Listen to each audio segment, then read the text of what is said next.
Ye have heard that it hath been said, Thou shalt love thy neighbor, and hate thine enemy.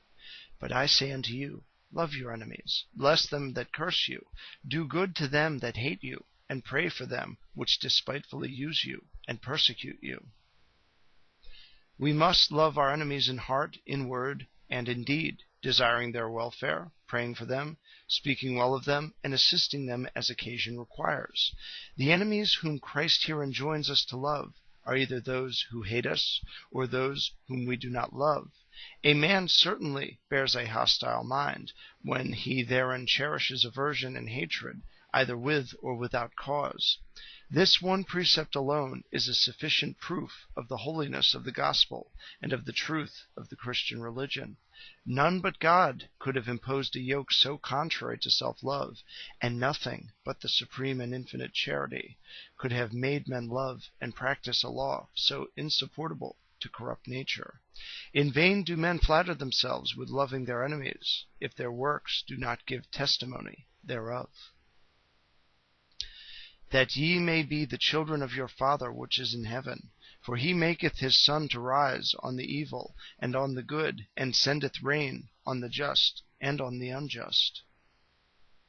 There is nothing greater than to imitate God in doing good to our enemies.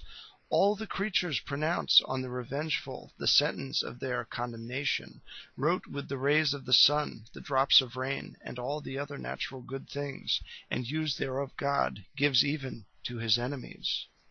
If God had not loved us while we were his enemies, we could never have become his children, and we shall cease to be so if we cease to imitate him. For if ye love them which love you, what reward have ye? Do not even the publicans the same? He who loves only his friends does nothing for God's sake. This is the virtue of a publican and a heathen, which will have no reward but theirs. God is the reward of that virtue only, of which he himself is the principle and the end. He who loves for the sake of pleasure or interest rewards himself and pays himself with his own hands. He who loves for the sake of God loves his gifts in all men. God has no enemy but sin. We ought to have no other. And if ye salute your brethren only, what do ye more than others? Do not even the publicans so? If not to salute be a heathenish indifference, to hide hatred under civilities is a diabolical treachery. It is easy enough to show a signal instance of generosity to a declared enemy, to gain honor before men, but to speak kindly, mildly, and cordially to one whose humor we do not like, or from whom we have received some affront, how rare a thing is this! How hard and grievous is it to nature! Thou alone, O divine repairer of our corrupt nature, thou alone canst render this pleasure and agreeable to it by thy grace. Be ye therefore perfect, even as your Father, which is in heaven, is perfect.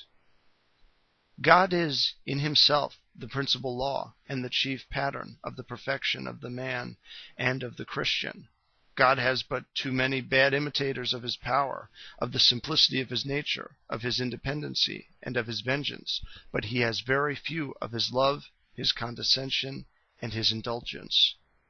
He calls himself love to teach us, and in this consists the perfection to which he would have us aspire. God is more easily to be imitated by his children in the perfections whereby he appears a father, than in those whereby he appears a God. These for heaven, those for the earth.